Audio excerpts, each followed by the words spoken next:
Today's webinar, Packaging and Marketing Comprehensive Home Energy Upgrades, Results of a Nationwide Study. I have with me Larry Zarker, Grace Llewellyn, and Natalie Espinoza. It's going to be a fantastic webinar. I'm looking forward to sharing this work with you. My name is Dr. Reuven Sussman. I direct the Behavior Health and Human Dimensions program at the American Council for an Energy Efficient Economy. Massive name. You can just shorten it to ACEEE. I also co-chair the Behavior, Energy, and Climate Change Conference, which this year is going to be virtual, but is now happening every other year in person in Sacramento. You can keep your eyes and ears posted for that. And I'm an adjunct professor in the psychology department at the University of Victoria in Canada. And as it happens, I also co-authored the report that one of our speakers is going to be telling you about today. And let me, just before we get to our speakers, tell you a little bit about how to engage with us. First, use the chat for discussing what you hear in real time. Some of you are already doing that. Use the Q&A button to ask questions at any time. You think of something, put it in the Q&A right away. We'll get to those questions at the end. You can also upvote questions that you like using the thumbs up button in the Q&A. That's a function.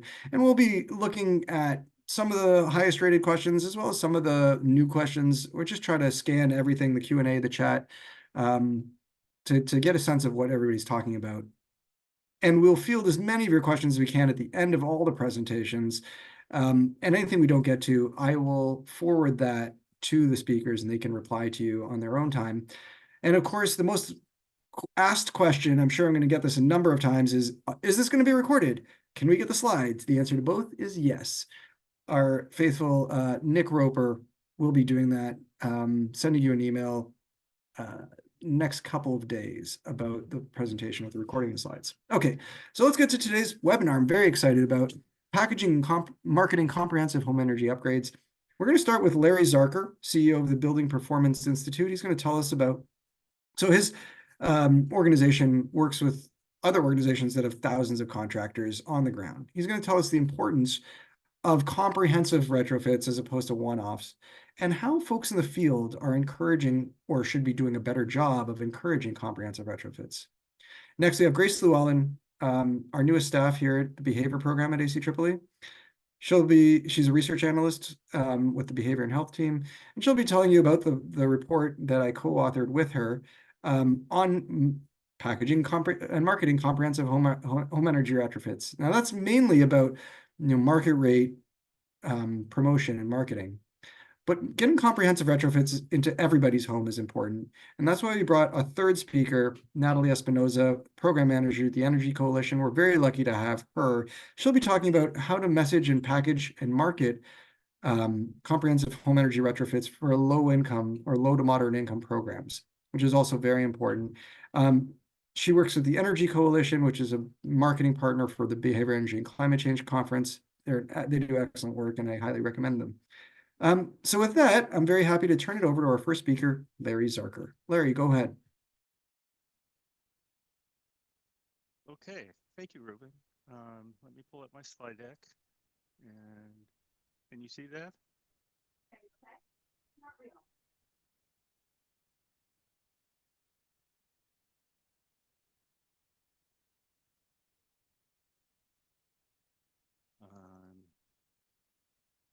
There. Sorry about that. Now can you see it? We can see it. Go ahead, Nick. I was just going to say, there you go. And also your audio is a little low, Larry, just a heads up. Okay. Well, let me get started. Thank you very much for having me here today. A little bit about BPI. We set standards for how you evaluate the performance of existing homes, and we certify. Oh, Larry, sorry to interrupt you. Larry, I think we need to pause and work on your audio a little bit. Okay. Nick, can you help out with that? Because it was working just fine during our test check, and right up until the moment we started. I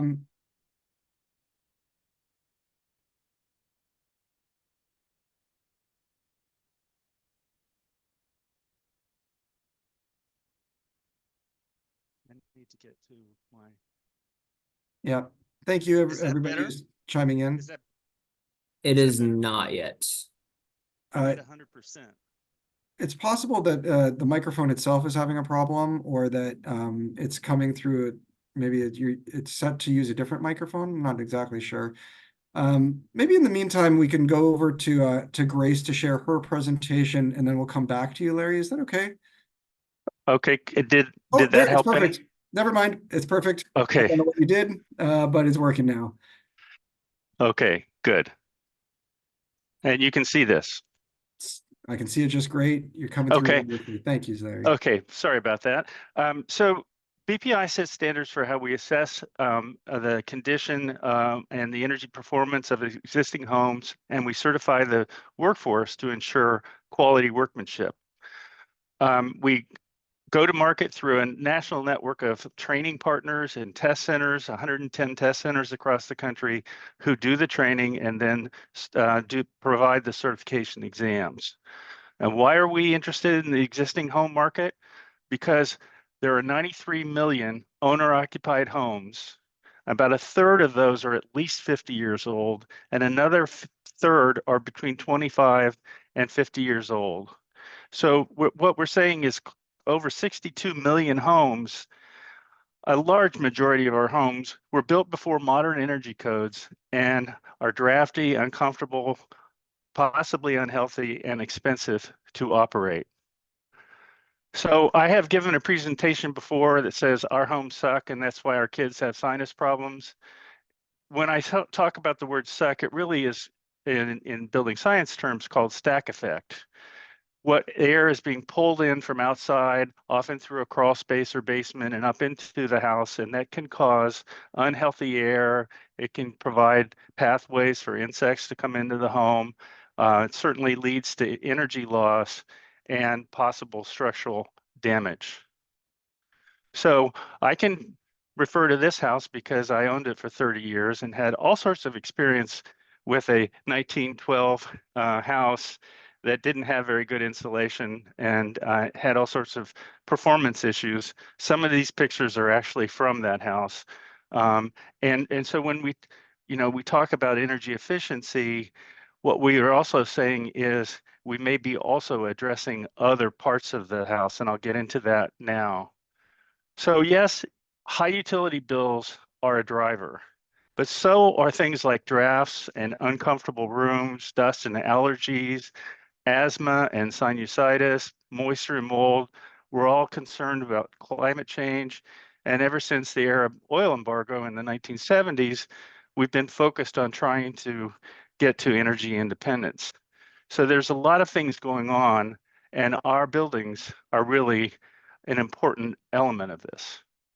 So I talk sometimes about the non-energy benefits because energy efficiency is clearly a benefit that we're striving for, but we're also looking for enhanced comfort, health, safety, and durability. That's been in our mission for the last 30 years, and that's what we're striving toward.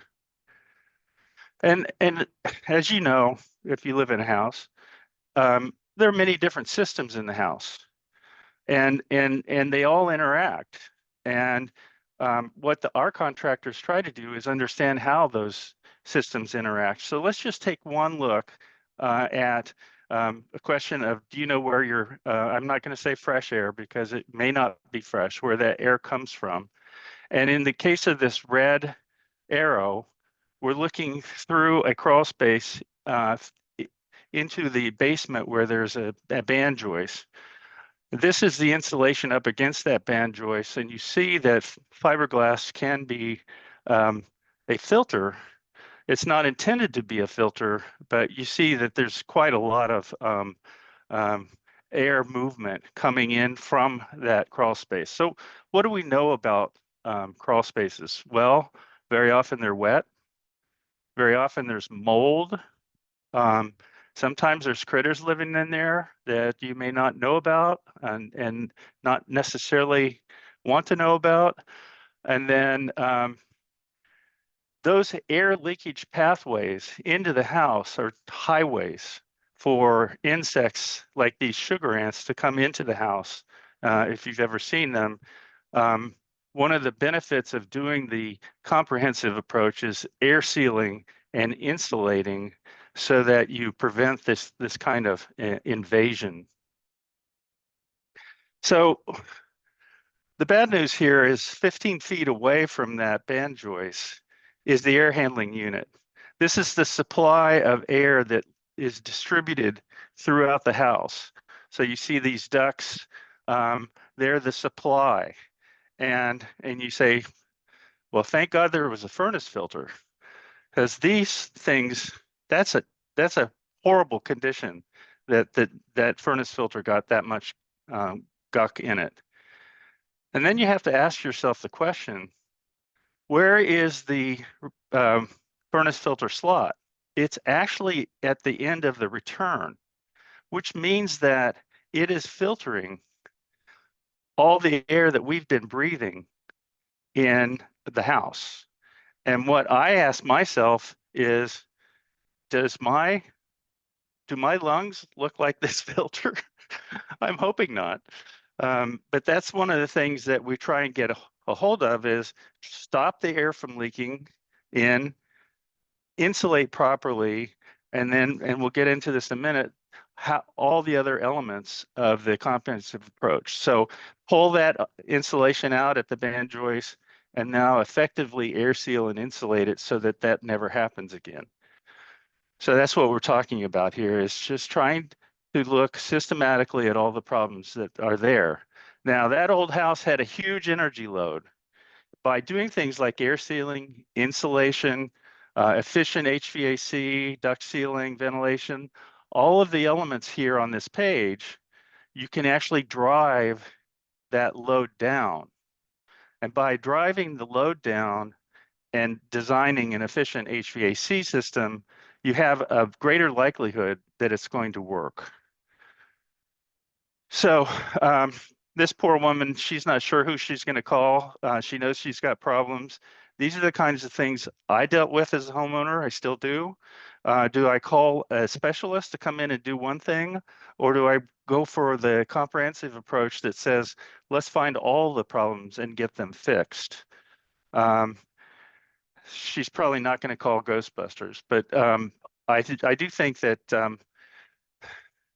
that is very often the case, is that we call the one specialist who does one part of it, but they don't see. And I've had HVAC companies come in, work on the condensing unit, and never even walk the ducts to see what condition they were in. And I had a duct through a crawl space that was disconnected, and the HVAC technicians never even looked for that. So it's important that you try and approach this from a comprehensive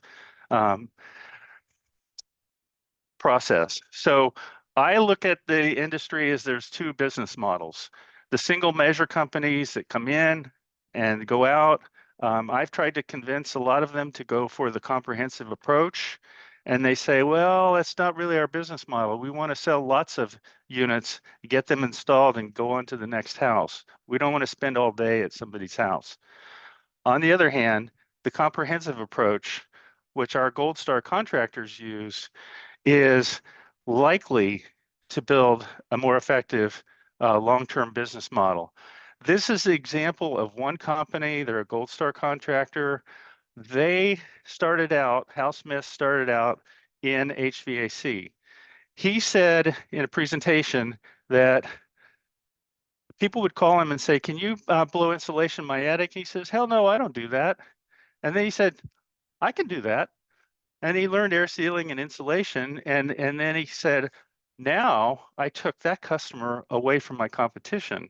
And he built out the whole house concept. And it means that you can provide the whole prioritized list based on your assessment. And then they take it as they have the financing to get it all done. So this is just one example. Ray Isaac is another one, third generation HVAC. He had a fleet of red trucks. He found out that home performance really was good for his business. So he started green trucks, and now his entire fleet is green. So some of the contractors are really getting this. And with that, I think I'll turn it back over to you, Ruben.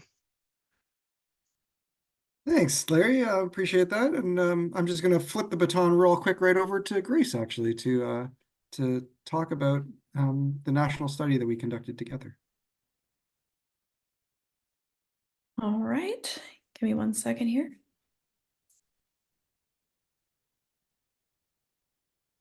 And while Grace is getting going, I just want to mention you can continue to put your comments into the chat, your Q&A for the end of this at the very end, and we'll get to them at the end. Thank you.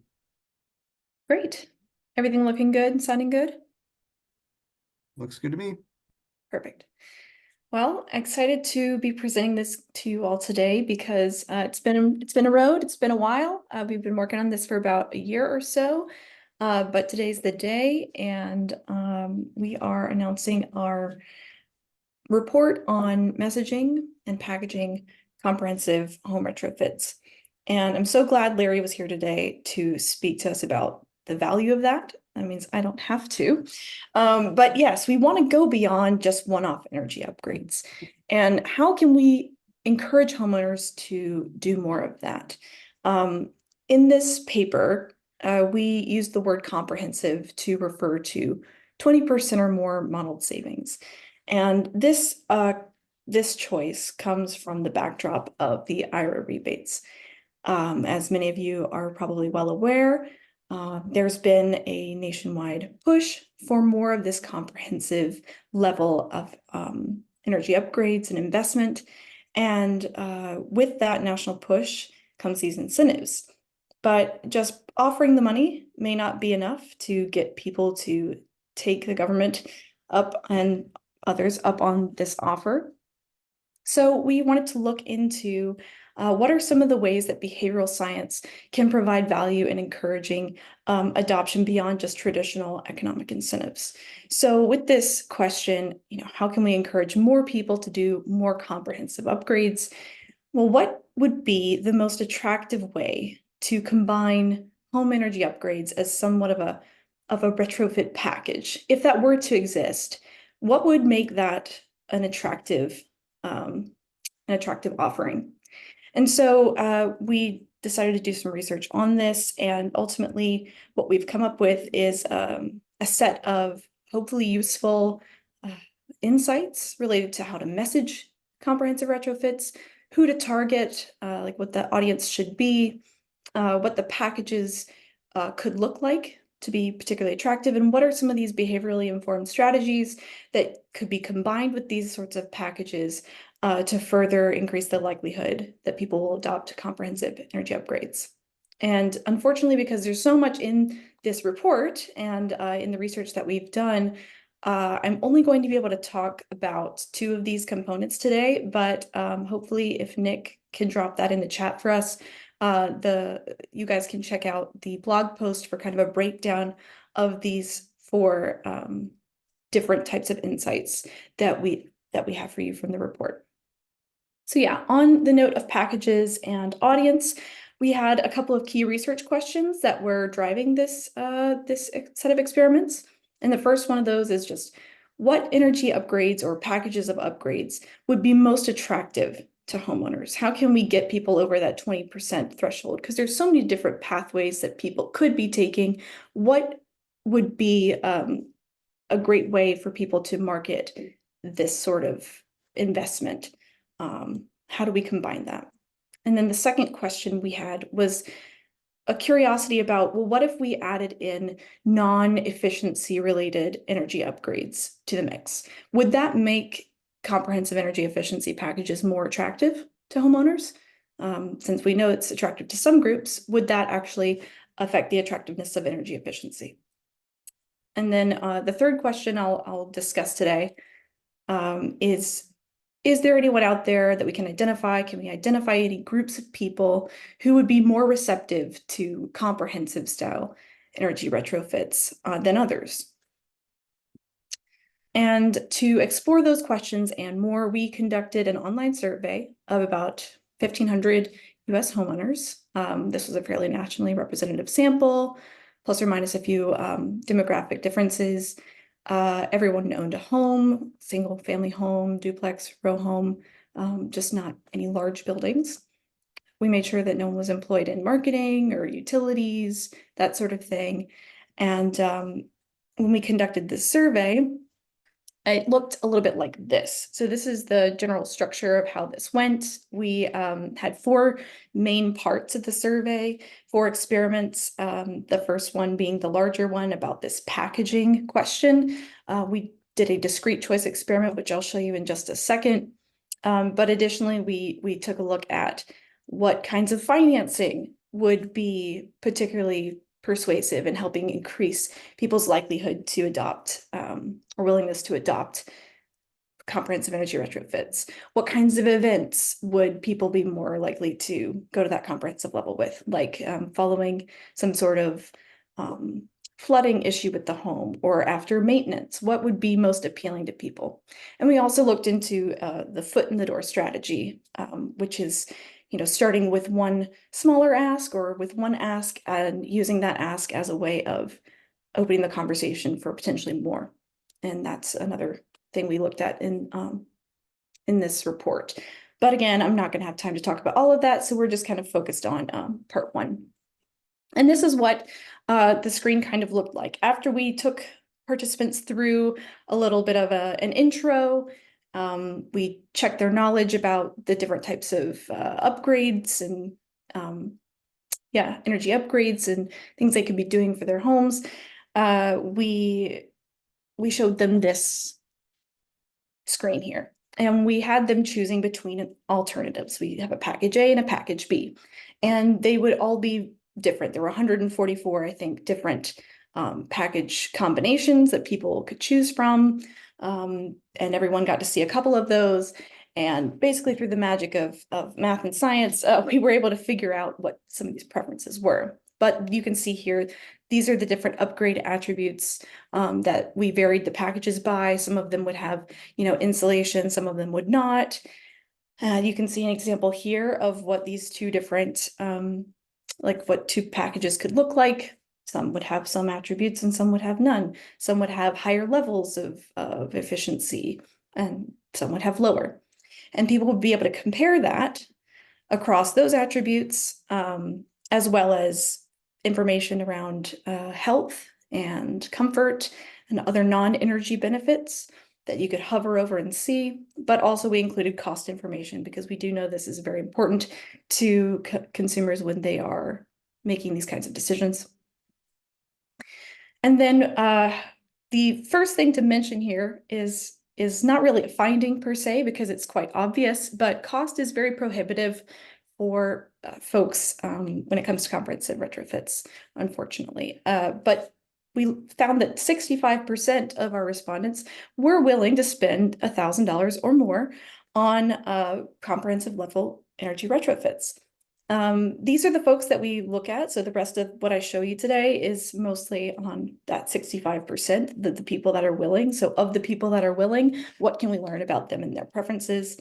Ultimately, a strong third of folks just really only picked the cheapest packages that were available. So better to target those who might actually be interested. And so going a little further into learning about them, talking about key finding number 1, what were the most appealing upgrades in the packages? So of course, any good contractor is probably going to go out there and talk to folks and customize offerings or what they're suggesting based on what they hear from the customer and the needs and all of that. But, you know, if there are folks out there that are interested in designing more of a comprehensive package approach, what should be in that package was part of this question, right? So we found 3 elements that were particularly attractive across most of these, across most individuals and most groups. And that would be heat pump water heaters, heating and cooling systems, and appliances. These were selected much more frequently. Packages were selected much more frequently if they had 1 or more of these elements.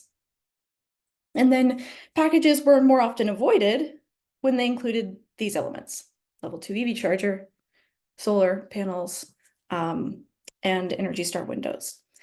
Part of this is probably in some way relevant to the price that is associated with these things. But nevertheless, it's just something to be aware of, that most people strayed away from these. However, there is no one package to rule them all here. There was no one package that just did better than everybody else. There were different preferences within that group. And we were able to identify 5 kind of groups and with specific preferences that we can highlight for you here. So that first group, you could be described with this phrase, I want appliance upgrades, definitely not solar. So these folks were preferring packages that had the appliance upgrades, and they were avoiding anything that had solar in it. That was about 28% of the interested homeowners. The second group could be described by upgrade my HVAC stuff, my hot water heater, and maybe some other things. So they're interested in mechanical system upgrades, but they're also open to additional improvements. And that was about 26% of our interested homeowners. The third group seemed to be more interested in things that were related to energy independence. So these folks were actually desiring solar, not avoiding it. They were interested in the EV charger, and they were also interested in energy efficiency. And that's 17%. Group 4 was reducing energy consumption to the max, the traditional idea of what comprehensive energy efficiency customers might look like. That's the traditional approach, but that was only 17% of interested homeowners. And then the final group we found was a group that seemed to be interested in HVAC and water heater upgrades, but nothing else. And they were very averse to solar, EV charging, or windows. And then the third key finding that we think is worth sharing with you all is about packaged versus unpackaged. We had our general experiment that I showed you before, but we also ended up asking later in the survey for participants to write down what, if anything, they would be interested in. What home energy upgrade would you be most interested in purchasing for your home outside of the hypothetical context? And when we asked this question, we got these answers. Number 1, windows. Number 2, solar. Number 3, HVAC. And if you recall from a few slides ago, that is not what we saw in the choice experiment. So when they were packaged, people had different preferences for these individual upgrades. And so we're seeing evidence here that there are different preferences depending on the context of packaged versus a la carte. This is, just one point of evidence, one report, but it's something that we should continue to be researching, because clearly there is something different about comprehensive upgrades when compared to standard one-off upgrades and preferences. So in summary here, cost is not something that we can ignore. It is clearly a factor and a barrier for a lot of people. There's no one package that's a clear winner for everybody when it comes to comprehensive retrofit packages. And there's so many different types of preferences that we were able to find in our research. There's contextual preferences depending on whether it's presented in a package or separate. Solar and EV chargers don't seem to be as attractive in packages, contrary to what we may have been hypothesizing at the beginning of our research. They're not as attractive when packaged with energy efficiency upgrades, or at least when the cost is very apparent, as it was in our survey. And then finally, if there's anything that you'd put in a package, it seems to be most attractive to respondents and to homeowners, that you include HVAC upgrades, heat pump water heaters, and appliances. Great. So that's just a little taste of what we have in our report. So if you're interested in learning more, please go ahead and check out our blog post, check out our full report if you're interested in more about the financing and all of that. But yeah, really excited to be sharing this with you all and looking forward to your questions. Thank you, Grace. And to hit this, there's been a lot of chat, a lot in the chat about low to moderate income homeowners. And so to hopefully address some of those questions, we have Natalie Espinoza here from the Energy Coalition. Thanks, Natalie. Thank you very much. Just confirming you all can see my screen okay? All right. Well, with that, Okay, perfect. Getting the thumbs up. I'll go ahead and get started. Yes, as mentioned, I am Natalie Espinoza. I am an outreach and engagement program manager at the Energy Coalition, and I'm here to speak a little bit about our experience with messaging comprehensive retrofits. So, real quick, the Energy Coalition is a 501c3 nonprofit. Our mission is to empower communities to leap into the future of clean energy. And we do this through our 4 key services here, which is design and implement programs, offer education workforce development programs, provide marketing and outreach, as well as policy and master planning services. So we find that all 4 of these kind of work well with each other and can cross-reference each other as we work through our implementation of various programs. So with that, I wanted to talk a little bit about our the project that I have experience with here, being the Bassett Avocado Heights Advanced Energy Community. We are looking to serve the 2 neighborhoods here of Bassett and Avocado Heights, located in the San Gabriel Valley of Southern California, just south of Los Angeles.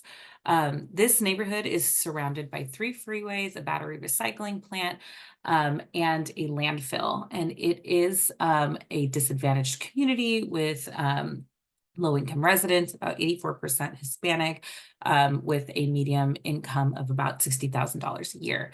So we're looking here at a community that is going to potentially experience 40 additional extreme heat days by 2050. And so it was pretty imperative to demonstrate in this area where the ability to create an advanced energy community here to help focus on this community approach of addressing the issues that they're going to face. Oh, I just got a notice that you're unable to hear me. Can Ruben or Nick Yeah, we help can me? hear you just fine, actually. I think there might be an issue on the other end. Okay. Nick, if you could maybe chat with that individual. It looks like a lot of folks are saying they can hear you, so please continue. Okay, sorry about that. Just wanted to make sure you can hear me okay. I'm going to get closer to the computer and hope that that helps solve the issue for others that are potentially unable to hear me. Okay, so with that, I just wanted to say that we wanted to recognize that for this community, high-end retrofits were not top of mind for most of the people that we were working with, and we wanted to help address that. So there were 5 features of the project and that we were looking to deliver. And so we were looking to work on community solar, air quality, prosumer network. Sorry, this is listing 6, the Community Resilience Center, our EV charging and shared mobility, and then what I'm focusing on today, which was our advanced homes package. And so that is of the most relevance today because it was our comprehensive approach to helping the community with addressing some of the issues that they were going to be facing. So our goal was to offer 50 income qualified homeowners in the eligible territory, solar panels, battery storage, EE weatherization, heat pump water heaters, induction stoves, and then a home energy assessment. And so all of these services were to be offered free of charge to our income qualified homeowners in the Bassett Avocado Heights community. We recognized at Tech that we needed to be at the Energy Coalition, that we needed to be the resource packaging all of these services together because each one of these offerings here was being done through various different incentive and rebate programs. And so the way we wanted to approach this was to package it together as a comprehensive opportunity for our homeowners. And then they would not have to be dealing with that barrier to entry of understanding all the various requirements needed to apply for the incentives, for the rebates, or any of the other programs that were out there that were going to be able to provide these services to the homeowners. So we wanted to avoid them, the homeowners, dealing with the piecemeal approach so that we would deal with it for them by working with contractors as well, that this was their specialization. So setting ourselves up for some of that success here, we wanted to be able to see that our outreach strategies would work well to reach the homeowners that were going to be most eligible for this program. And so we wanted to start by working with our community-based organizations, those that really understand the community and what was going to resonate the strongest with our homeowners to get them to, one, show up to where we would be, and then two, also just continuing to participate with the program from beginning to end. So we quickly learned that we needed to show up where the homeowners were and not the other way around. And we recognized that if we were going to be working with low-income homeowners in Los Angeles County, we needed to be working closely with the elderly. So we shifted a little bit from working with school districts and moving towards working with senior centers, and then sending out some direct mailers and doing some canvassing in the neighborhood, and being sure that we were able to message that these retrofits were going to be for that whole building approach for them, so that the homeowners recognized and saw it as a community program, but with its individualized outreach and individualized impact that they could see at their homeowners, at their scale for their home.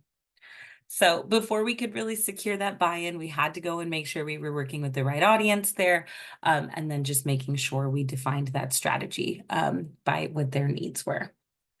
So, all right, can move forward. Okay, so the key components for our program that led to customer signups was really offering this as a comprehensive support, as a comprehensive approach for them. And one of the things that we had to do was pivot some of our program funding to move directly from just the technology upgrades and installing all of the new things to be able to address the needs of the homeowners' homes. Given the aging stock that we were working with the buildings, we were going to need to do roof upgrades. So about 60% of our homeowners had to have roof upgrades done to their homes, and about 74% of them needed to have their main service panels upgraded just to be able to handle all of the technology that we were looking to install into their homes. So being able to include that as a part of that comprehensive support and messaging to homeowners that we would help them deal with all of that was really important to having people participate in our program. We also knew that we needed to provide the rebates up front. And so while our homeowners were not seeing any of the dollars coming in, going back and forth in dealing with the installation and paying for all of this, we did have to create a bridge financing program so that the battery funding could be completed all up front, and nothing would be going to our homeowners at that point. We recognized that even for ourselves, we needed to take care of this from the very beginning as we waited for the rebates to be coming in to pay for all of that programming. And then our households have different motivations. It was not always environmental focus that our homeowner wanted to move forward with these things, and it was not always cost savings driven. So even if we wanted our homeowners to take advantage of everything all at once, sometimes it had to do with time savings, sometimes it had to do with aesthetics. And we wanted to make sure that we were listening to what our homeowners had to say was the most important part for them and what they wanted their homes to be ready for. Because most of our homeowners were elderly, they oftentimes talked about leaving their home for their loved ones afterward and leaving it completely ready and not a burden for anybody to have to deal with. There were some people that were very motivated by energy independence. They wanted to do everything all at once and see that their homes were not going to have to be as dependent on the local utilities. And then really talking about the needs versus wants of their homes really helped us get the homeowners to adopt all of the opportunities that we were providing to them for the comprehensive supports there. So really, the key takeaways in looking forward, a lot of our homeowners didn't really say one thing or the other when it came to battery storage, but it was really important that they had that so that they could understand that their electric load wasn't going to be too difficult on their bills moving forward. And one thing that would have really, really gotten, I think, more people to want to participate in our program was if we were able to offer heating and cooling as a part of that comprehensive approach. As mentioned earlier by Grace, when it came to the heat pump water heater, that seemed to be a really good way to get the conversation started for a lot of our homeowners. We got them talking about something that oftentimes when that fails in their home, it is an unplanned for cost. And it's something that at the end of the day, if we were able to help them deal with some of that burden, they were more willing to talk about doing everything else in the home at that time. And so when we're able to message the important things like heating and cooling or water heating at the start, we're able to really move into doing all of the updates and upgrades that a low-income homeowner would need done for their home at the same time. You know, we'd really like to see some future studies as well, just talking about free programs and what some of that barrier to entry can look like, and then potentially the battery storage effects on this. We found that some homeowners, for the most part, were, I would say, almost had no feeling towards the battery, and yet it would make the biggest impact for them on their cost of their all of the energy for their home. And then moving forward, they would be able to experience a lot of the technology that's been installed as not a huge impact on their bills. But really, we just wanted to highlight that we enjoy working on these programs, and that working with our homeowners is really wonderful for learning how we can change our programs in the future. And I would love to come back to these homeowners and bring them some heating and cooling opportunities as well. With that, Ruben, I think I can pass it to you for Q&A now. Natalie, that was great. Thank you for wrapping it up with such a great program. And really, there has been a lot in the chat, a lot of questions. The whole panel has been really wonderful. Thank you to all the speakers. I'm going to just ask everybody to turn on their cameras again, and we'll try to get into some of these questions. And if I don't get to your question, have no fear. We will send the questions over to our panelists to answer on their own time. So, Natalie, since you went last and it's at the tip of everybody's, top of mind for everybody, there's a ton of questions on like having to do with financing, the scalability of your program. For example, Nick Puga asks, how is this approach self-sustaining? It'll only work as long as grant or rebate money is available. It's laudable, but perhaps not very extendable to a larger population. I mean, and others are just asking Audrey is asking, what is the bridge funding that you provided? Emily asks, do you partner with a bank or other third party for financing? So I think people are, and Mark Thielking asks, did you include options for financing in a particular package? So there's a lot of questions about financing, bridge funding. Do you think you can address any of those? I can probably speak to a little bit, but I'm not going to say at all that I'm the expert. As mentioned, I was the outreach and engagement program manager when it came to this project. And so I mostly worked with our participants, but we did work with oh gosh, I can't remember. It was a firm that does financing for these types of projects, basically. So the Energy Coalition was able to do all of the setup for the bridge financing there as well. But that is a question that I can share with my colleagues and get you all some much better answers than what I just gave. Thanks. Yeah, there seemed to be a lot of curiosity about that. And we had a couple of questions that were good for both sort of Grace and Larry to maybe talk about. One of those questions, let me see if I can find it here. One was, in the research report, Adam Kurowski asks, in the research report, the survey questions seem angled towards preferences when purchasing items like appliances, systems, or devices. Was insulation and air leakage or weatherization included? And this is the thing I thought that both of you could comment on, which is it's a hard concept to get buy-in within a society when folks are already, they prefer to buy the shiny new status symbol type product.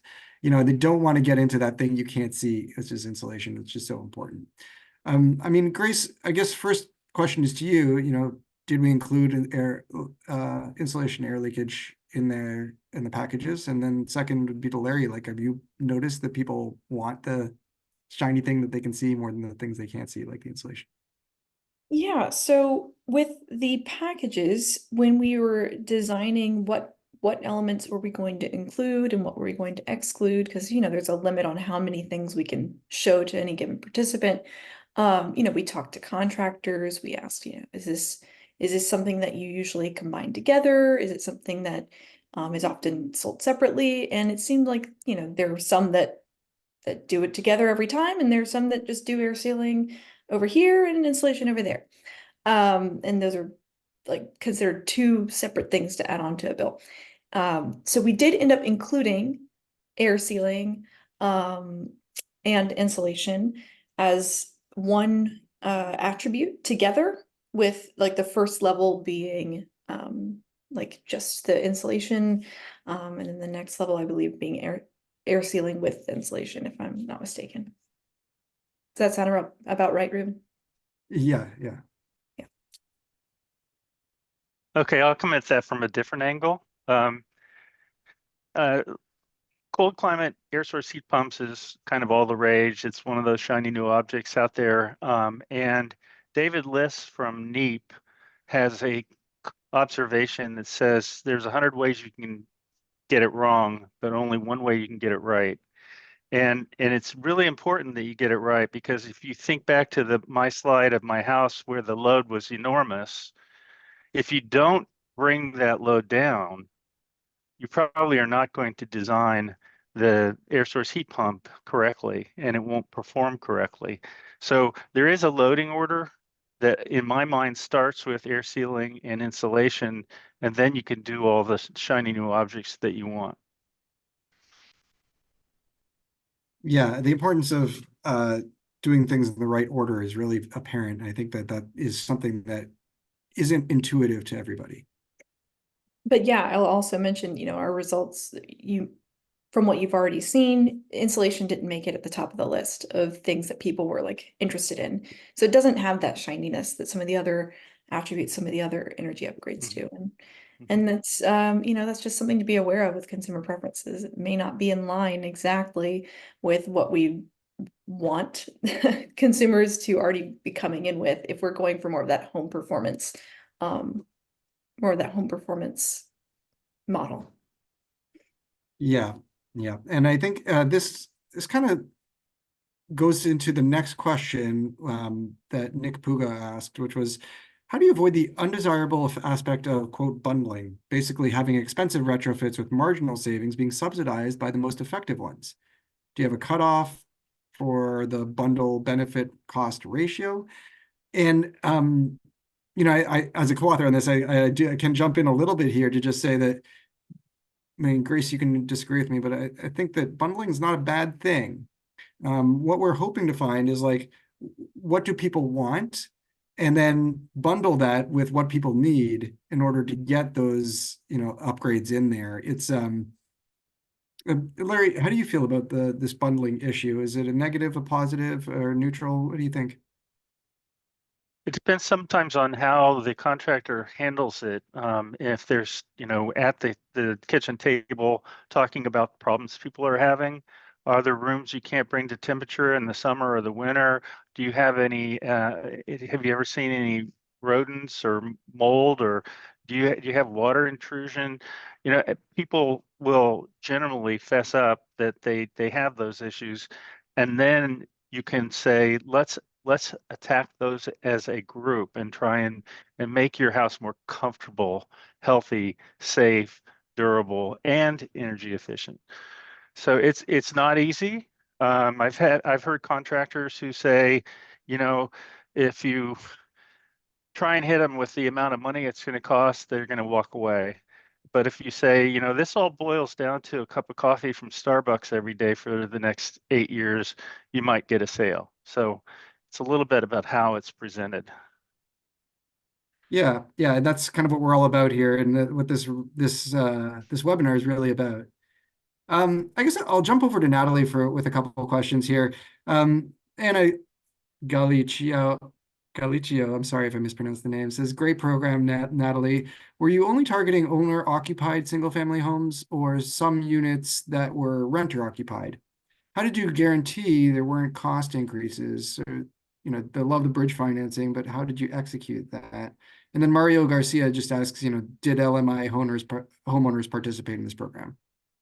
So kind of Yes. questions about who participated. I did also say, yeah, if we got to all 50. So what we were able to do was get to 34 homeowners entirely, being able to have the solar plus storage and then all of the other features. And that had to do with just having to change, like I mentioned earlier, some of our funding had to be pivoted to be able to address some of the needs that the homeowners' homes had. So dealing with the roofing costs and then with the service panel costs, as well as anything else that potentially kind of popped up to get everything installed. We were only working with single family low income homeowners, owner occupied. We weren't working with renters for this project. We actually had a separate project called, or a separate aspect of the project called Community Solar, which was open to our renters to be able to participate in that program. So Advanced Homes was just our single family home offering. And then, oh gosh, what was the other part of the question? I kind of lost it there. Did LMI homeowners participate? Yes. And yeah. Yes, correct. Yes. So all of our homeowners were income qualified, and we were working with mostly state funding when it comes to this. So from the California Energy Commission, as well as tech TECH grants or incentives and rebates. And then also the self-generation. Oh my gosh, what does SGIP stand for? The SGIP funding that we also have to be able to purchase the batteries for everybody's homes. I'm sorry, we live in acronym land and I can never remember everything. I mean, my favorite is that tech is getting tech grants. Yes, tech TECs is getting the TECH grants, tech grants. So, and that was where we were able to fund, you know, things like our heat pump water heater as well. So everything was layered. And the key to kind of layering that in with what the study was about was that our homeowners didn't have to deal with the layering. We dealt with all of it on the back end, and they just saw it as one program. And we found that that was a lot easier for people to understand the program, just that one entity was helping manage them from start to finish working with our CBOs. I also saw we provided them some bill implications. We also provide education, and we're not entirely completed with this project yet. So we are about to launch a little bit of an education series with our homeowners so that they know what technology they have in their homes, and we can make sure that they have the right phone numbers for who to call when things don't work, and then for themselves to be able to troubleshoot some of this. And then we also provided pots and pans for anybody that was able to take the induction stove on. And that way they could have the right materials in their homes to be able to utilize all of this. There was a lot of questions about chiles rellenos and being able to cook on the stove and all of that. So we tried to help provide demonstrations for homeowners as well, so that they would understand certain aspects of their technology as well. So I think was there another part, Ruben? I'm trying to keep track. I think you nailed everything. In fact, including the questions I didn't ask you. So okay, sorry. Yeah, pots and pans was one of the questions. Yeah, great job. And was there training for homeowners on what you provided them? So great job on those questions. This is a question actually for both Larry and Grace that is near and dear to my heart, which is how do we engage homeowners and business owners to get them to actually pay attention? Let me see. I have the actual question up here. Oh man, I wanted to cite the name of the person who said that question, but I don't have it in front of me. But yeah, if both of you could comment, and how do you engage the homeowners and business owners to actually pay attention? I'll start. One of the comments, and it might have been in the chat, was that air sealing and insulation really aren't popular as a sales tool. But if you can have that conversation about comfort and discomfort and things that may be causing them problems, you might be able to then package that up as a solution. So it's a question of really meeting them where their problem is, and helping to find that solution. And I think, Larry, another piece here is that the contractors are really critical because they are in people's homes and they're actually able to interact with them. They get the call when something's broken, and so you have that moment to educate them. Is that right? Well, and I had a contractor friend in Arkansas who got a call on the 4th of July. My air conditioning's out. I'll pay any amount of money if you come out and do it today. And he said he put 3 window air conditioning units on his truck and put them in the house and brought them back to comfort. And he said, let me come back next week and let's do a thorough walkthrough of the house and see where the problems were. He established confidence that he could be trusted, and you need to be able to do that. That's a great anecdote, and I think it really demonstrates what we're trying to get at here. That question was from Judy Holm, by the way. Okay, we have time for a few more questions, and as things are piling up, it is hard for me to keep track of everything coming in. Do you mind if I quickly comment on that? Please go ahead. Yeah. I don't know about how to get people excited about things, but looking at more of the counter to that, these barriers that are in place, another aspect of our research looked at financing and what kinds of finance framings would be more likely to elicit a willingness to invest in comprehensive level energy upgrades. And we found that the only thing that was really a big mover in that area of like financing was the zero interest loan upfront, like no upfront cost. That made a big difference for people compared to the other conditions that we tried. So financing seems to also play a really important role in getting people maybe not excited, but less hesitant to engage with comprehensive level retrofits. Because I mean, it's a lot of money. You start adding up all these energy upgrades, it's quite a hefty bill. And if you are trying to do that whole home approach, let's make it less scary at the starting gate. Yeah, very good point about the financing being critical. Now, so Grace, there was a few questions here. I don't know to what degree you can answer these, but diving in a little bit more into the personas, like the types of folks that we outlined, different packages for. Jack Meinzenbach asks, what is the average payback period for energy efficiency packages A and B? Oh, actually, sorry, that's not about the personas. That's more about the packages. I mean, I can see that this person is interested in, payback period is something that's commonly. That's right. There's a bunch of questions about payback and what is the payback period for these different packages. Well, yeah, we did not include that specific cost framing in our experiment. Again, limited time and space for the respondents. Ultimately, we settled on showing folks what the monthly payments would look like in addition to like the overall cost for like a 5-year zero interest loan. That was to kind of make it more bite-sized and make it more understandable how much that cost would be. But we did not do this will pay you back your investment by X date or anything like this. Yeah, part of the reason we chose, because there's only limited amount of information you could present, and part of the reason we chose not to add payback is we didn't want to overemphasize the financial aspects.